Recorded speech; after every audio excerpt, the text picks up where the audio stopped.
Assalamualaikum warahmatullahi wabarakatuh. Kembali kita dalam rancangan The Naked Truth episod 3, iaitu episod yang terakhir pada hari ini. Kita akan mengupas, membincangkan serta mengetahui dengan lebih mendalam mengenai Sexually Transmitted Infection atau lebih dikenali sebagai STI. Bersama-sama saya pada hari ini dua orang doktor jemputan, malah lagi pakar daripada hellodoktor.com. Di sebelah kanan Dr. Putri Nur Zulaika. Apa khabar doktor? Alhamdulillah, terima kasih Cik Azira. Alhamdulillah. Manakala di sebelah kiri saya pula tampak bergaya pada hari ini Dr. Rabiatul Adawiyah. Apa khabar doktor? Alhamdulillah sihat. Alhamdulillah, kedua-dua doktor kita berada dalam keadaan baik dan bersedia untuk ditemu bual bagi mengetahui dengan lebih lanjut apa itu STI sendiri. Baiklah, soalan pertama saya ini akan diajukan kepada Dr. Putri Nur Zulaika sendiri. Bolehkah doktor kongsikan kepada saya dan juga para penonton yang lain mengenai apa itu STI? Silakan doktor. Okey, baiklah. Terima kasih saya ucapkan kepada saudari kita pada hari ini. Okey, suka untuk saya kongsikan kepada penonton-penonton kita semua pada hari ini, iaitu apakah itu STI? Okey, STI ataupun jangkitan seksual lah yang dikenali sebagai Sexual Transmitted Disease STD ataupun Sexual Transmitted Infection yang lebih dikenali sebagai STI adalah merujuk kepada jangkitan yang ditularkan melalui aktiviti seksual termasuk hubungan seks seksual, seks faraj, dubur dan oral. Okey, jadi untuk jangkitan ni boleh kebiasaannya berlaku disebabkan oleh 30 bakteria ataupun virus ataupun parasit yang dapat disebarkan dari satu individu ke individu yang lain melalui kontak seksual ataupun seperti yang kita tahu lah melalui hubungan seks. Okey, dan suka juga untuk saya kongsikan kepada anda semua sesetengah STI ini boleh berjangkit daripada bukan sahaja melalui seks bebas, ia juga boleh berjangkit melalui ibu kepada anak semasa mengandung, bersalin ataupun menyusu. Okey, menurut statistik Malaysia menunjukkan bahawa kira-kira 34,000 kes sifilis dilaporkan di Malaysia, manakala 878 kes AIDS dilaporkan pada tahun 2021. Dan ini menunjukkan bahawa Malaysia mencatatkan kadar kejadian sekitar 2.69 bagi setiap 100,000 penduduk untuk AIDS pada tahun 2021. Jadi saya suka untuk kongsikan lebih lanjut lagi. Terdapat 8 patogen ataupun 8 penyakit yang boleh kita kaitkan dengan STI ini, iaitu 4 daripadanya adalah yang boleh disembuh dan 4 daripadanya adalah yang memang tidak boleh dirawat. Okey, yang boleh disembuh ni adalah seperti sifilis, gonorrhea, chlamydia dan trichomoniasis. Dan berbaki 4-nya lagi adalah virus yang tidak boleh diubati seperti hepatitis B iaitu batuk kering, virus herpes simplex HSV, HIV dan human papillomavirus HPV. Okey, selain itu terdapat juga kemunculan wabak jangkitan baru yang boleh diperolehi melalui hubungan seksual seperti monkeypox, Shigella sony, Neisseria meningitidis, Ebola dan Zika, serta kemunculan STI ni yang banyak diabaikan seperti Leishmaniasis. Okey, maksudnya ini menunjukkan bahawa peningkatan cabaran dalam menyediakan perkhidmatan yang mencukupi untuk mencegah STI ni adalah sangat mencabar ya, kerana STI ni juga dia dapat mempengaruhi orang dewasa dan remaja untuk terlibat dalam hubungan seksual yang tidak dilindungi ataupun berganti-ganti pasangan secara seksual. Begitulah.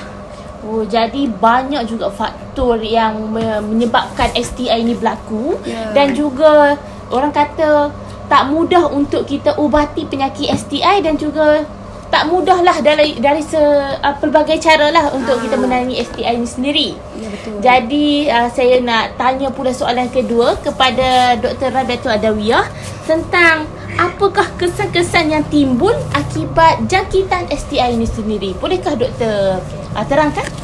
Baiklah, terima kasih saudari Azira atas soalan yang diberikan. Sekarang saya akan membahaskan tentang kesan-kesan yang timbul akibat daripada STI ini. Okey, daripada segi fizikal, STI ini dapat mendatangkan gejala yang tidak selesa. Beberapa STI dapat menyebabkan rasa gatal, sakit semasa buang air kecil, tumbuhnya ruang pada kulit atau terdapat lecet atau luka di bahagian alat sulit seperti yang kita ketahui, iaitu alat kemaluan kita. Selain itu, ia juga dapat mendatangkan komplikasi kesihatan. Jika STI ini tidak diubati dengan cepat, maka ia akan menyebabkan komplikasi serius akan berlaku. Misalnya, gonorrhea yang tidak diubati boleh menyebabkan jangkitan pada organ reproduksi kita serta mendatangkan risiko yang tinggi bagi wanita yang mengalami penyakit radang pinggul, iaitu PID, yang dapat mengakibatkan kemandulan.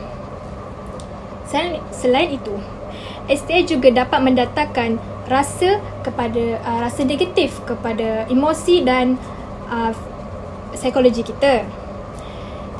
Contohnya, pesakit akan mengalami rasa stres dan boleh membawa kepada kesan anxiety apabila mendapat tahu dirinya mengidap penyakit STI. Apabila seseorang mengidap penyakit STI, mereka akan berasa cemas, stres dan depres.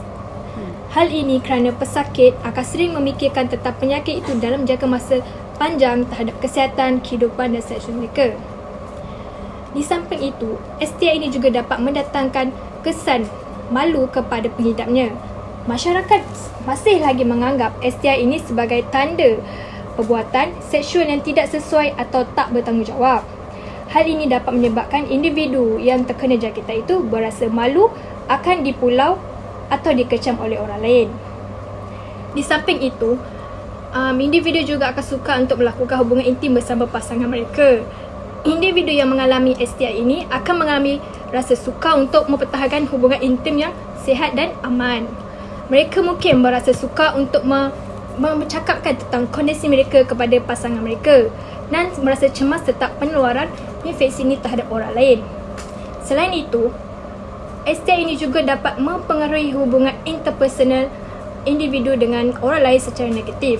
Hal ini kerana mereka akan berasa tidak percaya, berasa terhianat dan juga akan berasa berakhirnya hubungan mereka apabila mereka mendapat tahu mereka menghadapi penyakit ini. Okay, itu saja daripada saya. Sekian, terima kasih.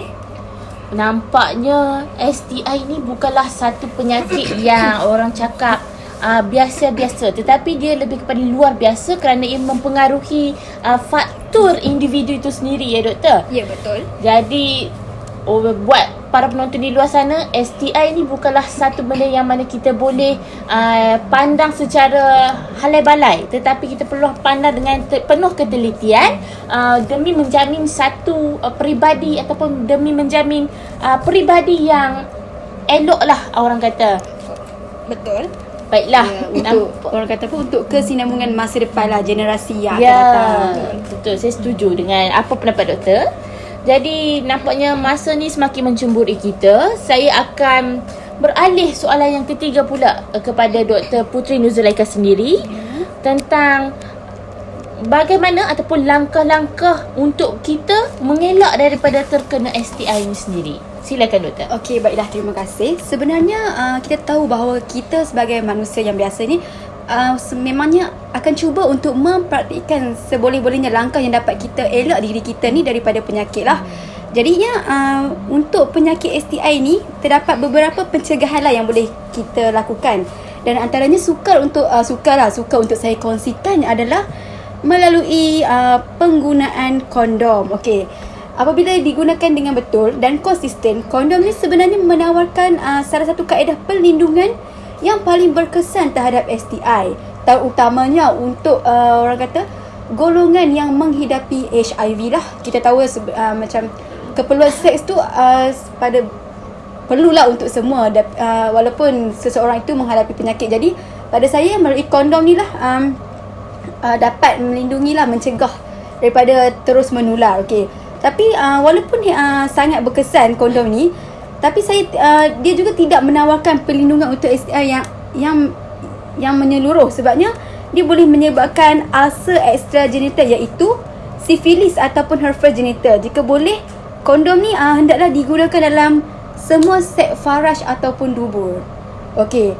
Selain itu, antara langkah lain yang boleh kita praktikkan adalah melalui vaksin yang selamat dan berkesanlah Antara vaksin yang tersedia untuk penyakit ini adalah 2 STIs. Maksudnya di sini adalah kepada penghidap penyakit hepatitis B dan HPV.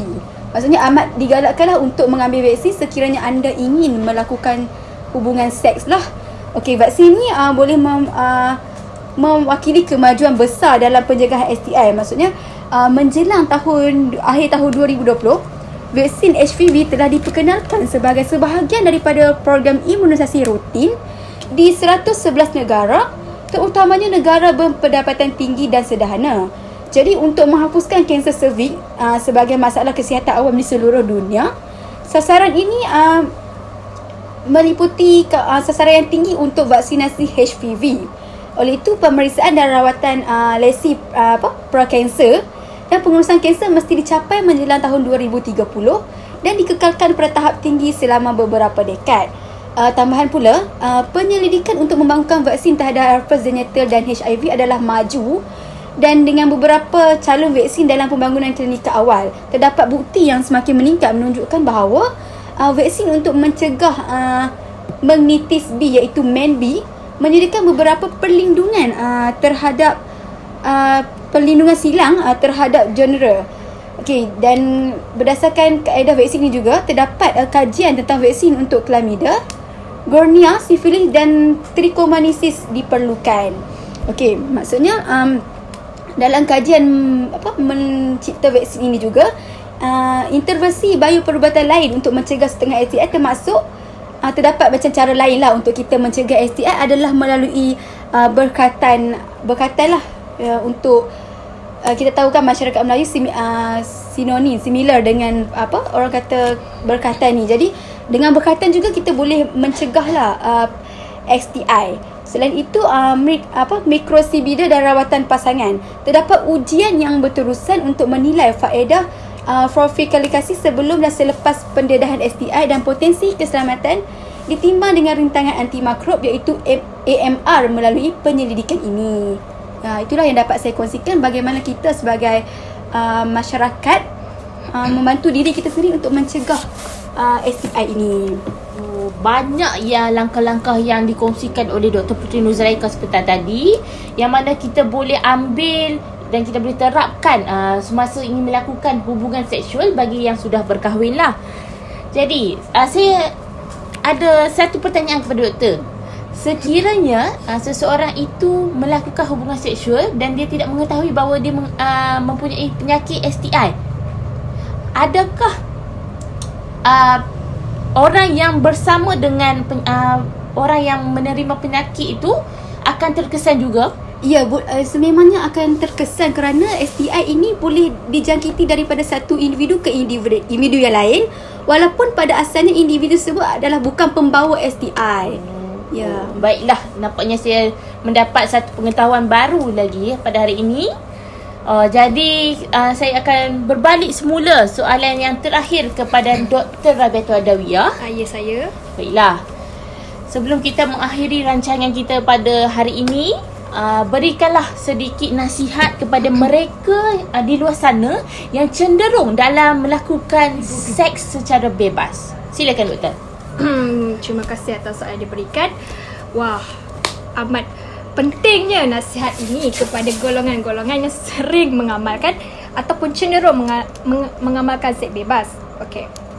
Bagi mereka yang cenderung mengalami seks bebas ini, saya ingin memberikan beberapa nasihat yang penting untuk dipertimbangkan. Yang pertama adalah mendapatkan pendidikan seksual yang komprehensif.